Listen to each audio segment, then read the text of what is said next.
بسم اللہ الرحمن الرحیم۔ السلام علیکم ورحمۃ اللہ وبرکاتہ۔ وہ گناہ جو توبہ سے بھی معاف نہیں ہو سکتا۔ سوچیں اگر آپ نے کوئی ایسا گناہ کر لیا جس کی معافی کے لیے نہ ایک حج کافی ہے نہ 1000 حج۔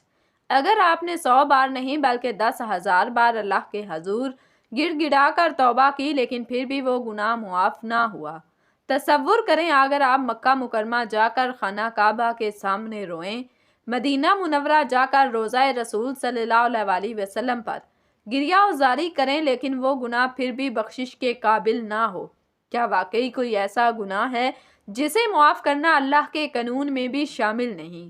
ہاں، ایک ایسا کبیرہ گناہ ہے جس کے لیے قیامت کے دن کوئی شفاعت کام نہیں آئے گی، کوئی دعا، کوئی وسیلہ، کوئی حج، کوئی زکوٰۃ، کوئی نیکی اسے ختم نہیں کر سکتی۔ لیکن وہ گناہ آخر ہے کیا؟ انسان سے خطائیں ہو جاتی ہیں لیکن ہمارا رب بڑا غفور الرحیم ہے، وہ بخشنے والا ہے، توبہ قبول کرنے والا ہے۔ وہ کہتا ہے، اے میرے بندو، اگر تم گناہوں کا انبار لے کر آؤ لیکن میرے ساتھ کسی کو شریک نہ کرو تو میں تمہیں معاف کر دوں گا۔ مگر کیا کوئی ایسا گناہ بھی ہے جو اس رحمت بھرے اعلان کے باوجود معافی کے قابل نہیں؟ ایک ایسا گناہ جو اگر کسی نے کر لیا تو اس کا انجام انتہائی ہولناک ہوگا۔ یہ وہ جرم ہے جس کا حساب قیامت کے دن نہایت سختی سے لیا جائے گا۔ یہ وہ گناہ ہے جو کرنے والا شاید دنیا میں موج مستی کر لے، مزے کر لے، لیکن آخرت میں اس کا انجام ایسا خوفناک ہوگا کہ زمین و آسمان لرز اٹھیں گے۔ یہ وہ گناہ ہے جس کے مرتکب کے لیے نہ کوئی سفارش ہوگی، نہ کوئی بخشش، بلکہ عذاب ہی عذاب اور پچھتاوا ہی پچھتاوا ہوگا۔ آخر وہ ایسا کون سا گناہ ہے جس کے بارے میں اتنی سخت وعیدیں نازل ہوئی ہیں؟ آج میں اس ویڈیو میں بتانے والی ہوں، اس لیے ویڈیو بالکل سکپ نہ کریں۔ محترم ناظرین، دنیا میں بہت سے لوگ لاپرواہی سے زندگی گزار رہے ہیں، گناہ پر گناہ کیے جا رہے ہیں، لیکن انہیں اندازہ ہی نہیں کہ ایسا جرم ان کے نامہ اعمال میں درج ہو چکا ہے، جس کا خمیازہ اسے بھگتنا ہوگا۔ قیامت کے دن جب نامہ اعمال سامنے آئے گا، جب پل صراط سے گزرنے کا وقت آئے گا، جب جہنم کی آگ دھاڑیں مار رہی ہوگی، تب احساس ہوگا کہ یہ ایک گناہ کتنا بھیانک تھا، لیکن تب وقت ہاتھ سے نکل چکا ہوگا، تب پچھتاوے کا کوئی فائدہ نہ ہوگا۔ یہ وہ گناہ ہے جس کے متعلق نبی کریم صلی اللہ علیہ وسلم نے سخت وعیدیں سنائی ہیں۔ یہ وہ گناہ ہے جس نے کئی امتوں کو برباد کر دیا۔ یہ وہ گناہ ہے جس کے کرنے والے پر اللہ کی لعنت نازل ہوتی ہے۔ مگر آخر وہ گناہ کیا ہے؟ کون سا جرم ہے جو توبہ کے دروازے بند کر دیتا ہے؟ اب وقت آ چکا ہے کہ اس راز سے پردہ اٹھایا جائے۔ محترم ناظرین، اللہ تعالیٰ بہت زیادہ رحم کرنے والا اور مغفرت فرمانے والا ہے، لیکن اس کی رحمت کے باوجود ایک گناہ ایسا ہے جو صرف توبہ سے معاف نہیں ہوتا۔ وہ گناہ حقوق العباد کی پامالی ہے۔ حقوق العباد، بندوں کے حقوق کی پامالی کے کئی سنگین نقصانات ہو سکتے ہیں جو دنیا اور آخرت دونوں میں اثر انداز ہوتے ہیں۔ اگر لوگ ایک دوسرے کے حقوق پامال کریں تو معاشرے میں بد اعتمادی، نفرت اور انتشار پیدا ہوتا ہے۔ کسی کی حق تلفی کرنے والا فرد معاشرتی طور پر بدنام ہو سکتا ہے اور بعض اوقات قانونی کارروائی کا بھی سامنا کرنا پڑ سکتا ہے۔ جب کسی کا حق مارا جاتا ہے تو اس کے دل میں غصہ اور دشمنی پیدا ہو جاتی ہے جو رشتوں کو خراب کر سکتی ہے۔ دوسروں کا حق دبانے والا شخص اندرونی طور پر بے سکونی اور پریشانی محسوس کرتا ہے، جس سے ذہنی دباؤ بڑھ سکتا ہے۔ اگر حقوق العباد کا خیال نہ رکھا جائے تو کرپشن، ظلم، دھوکہ دہی اور ناانصافی عام ہو جاتی ہے۔ اللہ تعالیٰ نے بندوں کے حقوق کی ادائیگی پر بہت زور دیا ہے اور ان کی خلاف ورزی پر سخت وعیدیں دی ہیں۔ حدیث کے مطابق حقوق العباد کی خلاف ورزی کرنے والے کو قیامت کے دن بدلے میں اپنی نیکیاں دینی پڑ سکتی ہیں یا دوسروں کے گناہ اپنے سر لینے پڑ سکتے ہیں، بعض روایات میں آیا ہے کہ لوگوں کے حقوق دبانے والوں کو قبر میں بھی عذاب دیا جائے گا۔ اگر کسی کا حق مارا ہو اور وہ معاف نہ کرے تو اللہ بھی اس شخص کی مغفرت نہیں فرمائے گا جب تک مظلوم راضی نہ ہو جائے۔ اگر کوئی حقوق العباد کا مجرم معافی لیے بغیر دنیا سے چلا جائے تو آخرت میں سخت سزا کا سامنا کرنا پڑ سکتا ہے۔ اگر کسی کا حق مارا ہو تو فوراً معافی مانگیں اور حق لوٹائیں۔ عدل و انصاف کو اپنائیں اور خود کو ظلم سے بچائیں۔ صدقہ اور نیک اعمال کے ذریعے اپنی غلطیوں کا ازالہ کرنے کی کوشش کریں۔ حقوق العباد کی حفاظت نہ صرف دنیا میں ایک بہتر زندگی کا سبب بنتی ہے بلکہ آخرت میں بھی کامیابی کی ضمانت دیتی ہے۔ اللہ تعالیٰ کے حقوق اللہ تو محض خالص توبہ اور ندامت سے معاف ہو سکتے ہیں، لیکن بندوں کے حقوق ایسے نہیں کہ بس زبان سے یا اللہ معاف کر دے کہہ دیا اور سب کچھ ختم ہو گیا، بلکہ جب تک مظلوم کا حق ادا نہ کیا جائے، جب تک اس کا حق مارا گیا ہے وہ معاف نہ کرے، تب تک یہ گناہ معاف نہیں ہو سکتا۔ یہی وجہ ہے کہ قیامت کے دن سب سے بڑا انصاف حقوق العباد کے معاملے میں ہوگا۔ اگر کسی نے کسی کا مال دبایا، کسی کی عزت پر حملہ کیا، کسی کے ساتھ دھوکہ دیا، کسی کا حق مارا تو وہ حق اس دن اس کے نیک اعمال سے لے کر پورا کیا جائے گا، اور اگر اعمال کم پڑ گئے تو دوسروں کے گناہ اس پر ڈال دیے جائیں گے اور پھر جہنم اس کا مقدر بن جائے گا۔ اسلام میں حقوق العباد کو بہت زیادہ اہمیت دی گئی ہے۔ یہ اللہ کے وہ قوانین ہیں جو بندوں کے درمیان تعلقات کو بہتر بنانے کے لیے بنائے گئے ہیں۔ ان میں والدین کے حقوق، اولاد کے حقوق، پڑوسیوں کے حقوق، بیوی کے حقوق، شوہر کے حقوق، یتیموں اور مسکینوں کے حقوق، مزدوروں کے حقوق، کاروباری معاملات میں ایمانداری، دوسروں کے مال و دولت کی حفاظت اور انسانوں کے ساتھ اچھا برتاؤ شامل ہے۔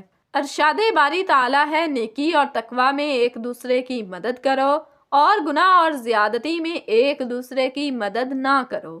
نبی کریم صلی اللہ علیہ وآلہ وسلم نے فرمایا، مسلمان وہ ہے جس کے ہاتھ اور زبان سے دوسرے مسلمان محفوظ رہیں۔ اس سے معلوم ہوتا ہے کہ کسی کی حق تلفی کرنا، دھوکہ دینا یا ظلم کرنا اسلام میں ناقابل برداشت جرم ہے۔ اگر ہم دوسروں کے حقوق ادا نہیں کریں گے تو اللہ ہمارے ساتھ بھی ویسا ہی معاملہ کرے گا۔ قرآن و حدیث میں حقوق العباد پامال کرنے والوں کے لیے سخت وعیدیں بیان کی گئی ہیں۔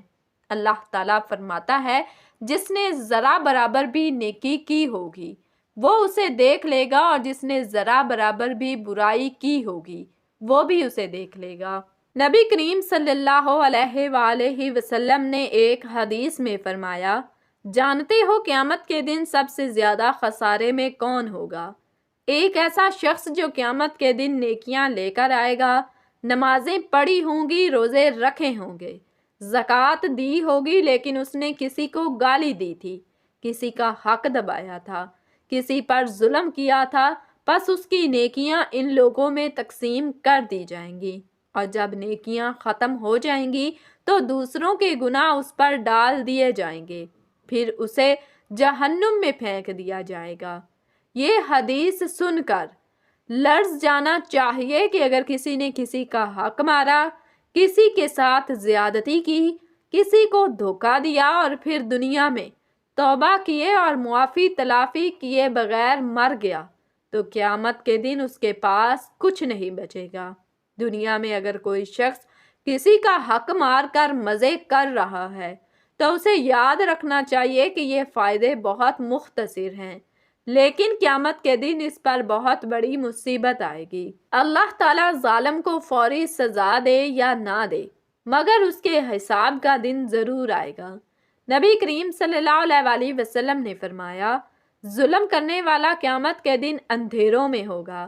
اگر آپ کسی کا حق مار چکے ہیں، کسی کا دل دکھا چکے ہیں، کسی کے ساتھ ناانصافی کر چکے ہیں تو آج ہی اس سے معافی مانگیں، ورنہ کل حساب دینے کے لیے تیار رہیں۔ محترم ناظرین، آخرت میں بچنے کا صرف ایک راستہ ہے، یہ بات ہمیں یاد رکھنی چاہیے کہ اللہ تعالیٰ کے حقوق تو توبہ سے معاف ہو سکتے ہیں، لیکن بندوں کے حقوق جب تک ادا نہ کیے جائیں معاف نہیں ہوں گے۔ اگر ہم چاہتے ہیں کہ قیامت کے دن ذلت سے بچیں تو ہمیں آج ہی اپنے معاملات درست کرنے ہوں گے۔ جس کا حق مارا ہے اسے لوٹا دیں، اگر مالی نقصان دیا ہے تو پورا کریں، اگر کسی کو تکلیف دے ہے تو معافی مانگیں، اگر کسی کے بارے میں جھوٹ بولا ہے تو اس کی عزت بحال کریں، اگر کسی کے ساتھ زیادتی کی ہے تو اللہ سے نہیں بلکہ اسی شخص سے معافی مانگیں۔ یہ وہ گناہ ہے جو انسان کو سیدھا جہنم کی طرف لے جا سکتا ہے، اور کوئی بھی عبادت، کوئی بھی حج، کوئی بھی صدقہ اسے نہیں مٹا سکتا جب تک کہ حقدار خود معاف نہ کر دے۔ اس سے پہلے کہ قیامت کا دن آ جائے، آج ہی اپنے گناہوں کا حساب کریں۔ حقوق العباد ادا کرنے کے 2 بڑے فائدے۔ حقوق العباد ادا کرنے کا سب سے پہلا اور بڑا فائدہ یہ ہے کہ انسان دنیا میں عزت اور سکون حاصل کرتا ہے۔ جو شخص دوسروں کے حقوق ادا کرتا ہے وہ معاشرے میں ایک باوقار اور معزز انسان بن جاتا ہے۔ لوگ اس پر بھروسہ کرتے ہیں، اس سے محبت کرتے ہیں اور اس کے لیے دعا کرتے ہیں۔ نبی کریم صلی اللہ علیہ وآلہ وسلم نے فرمایا، لوگوں میں سب سے بہتر وہ ہے جو دوسروں کو نفع پہنچائے۔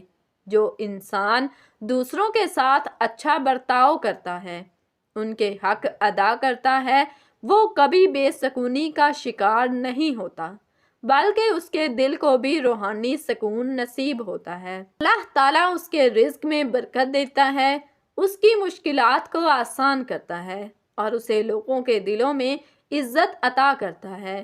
حقوق العباد ادا کرنے کا دوسرا فائدہ آخرت میں کامیابی اور جنت کا انعام۔ حقوق العباد ادا کرنے کا سب سے بڑا فائدہ یہ ہے کہ یہ آخرت میں کامیابی اور جنت میں داخلے کا ذریعہ بنتا ہے۔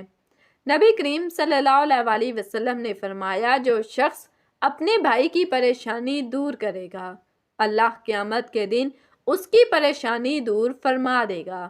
اگر کوئی شخص دوسروں کے حقوق ادا کرتا ہے، کسی پر ظلم نہیں کرتا، کسی کا حق نہیں مارتا تو قیامت کے دن اس کا حساب بہت آسان ہوگا اور وہ بغیر کسی رکاوٹ کے جنت میں داخل ہوگا، برعکس اس کے کہ جو لوگ حقوق العباد کو نظر انداز کرتے ہیں وہ قیامت کے دن شدید خسارے میں ہوں گے۔ اس لیے جو شخص جنت میں اعلیٰ مقام چاہتا ہے اسے چاہیے کہ وہ دوسروں کے حقوق ادا کرنے میں کبھی کوتاہی نہ کرے۔ اللہ تبارک و تعالی ہم سب کو حقوق العباد کی صحیح طور پر ادائیگی کی توفیق عطا فرمائے، آمین۔ ناظرین، ویڈیو اچھی لگی تو ویڈیو کو لائک کریں، شیئر کریں، چینل کو سبسکرائب کریں اور کمنٹ باکس میں اللہ تعالیٰ کے 99 ناموں میں سے ایک نام ضرور ٹائپ کریں۔ اگلی ویڈیو تک کے لیے اجازت دیجیے، اللہ حافظ۔